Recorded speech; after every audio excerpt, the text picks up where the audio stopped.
જય માતાજી બધાને સ્વાગત છે મારી ચેનલમાં।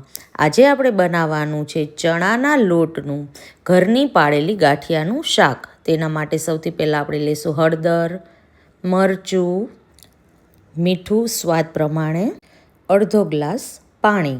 તેમાં આપણે એડ કરશું ચણાનો લોટ 3 ચમચી। હવે બેટરને વ્યવસ્થિત રીતે હલાવી નાખીએ, જેનાથી આપણા ઘરના ગાંઠિયા ખૂબ જ સરસ બનશે। બેટર બનીને તૈયાર છે।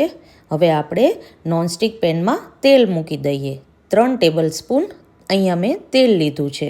તેલ ગરમ થઈ જાય એટલે આપણે એમાં રાઈ ઉમેરીએ, જીરું ઉમેરીએ અને લસણવાળી ચટણી ઉમેરીએ, હળદર, ધાણા જીરું, સ્વાદ પ્રમાણે લાલ મરચું અને 1 ગ્લાસ પાણી ઉમેરીએ, મીઠું।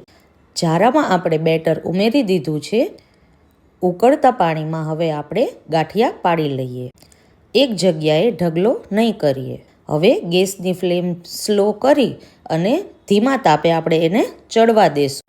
ગાંઠિયાને ચડતા 5 થી 7 મિનિટ થશે, એટલે આપણે ગેસની ફ્લેમ સ્લો રાખશું, જેના કારણે અંદરથી લોટ કાચો ના રહે। શાકનો રસો જ્યાં સુધી જાડો ન થાય ત્યાં સુધી આપણે એને ધીરા ગેસે ચડવા દેશું। તમે જોઈ શકો છો રસો જાડો થવા લાગ્યો છે। હવે આપણે તેની ઉપર ગાર્નિશ માટે કોથમરી ઉમેરશું। આપણું શાક બનીને તૈયાર છે।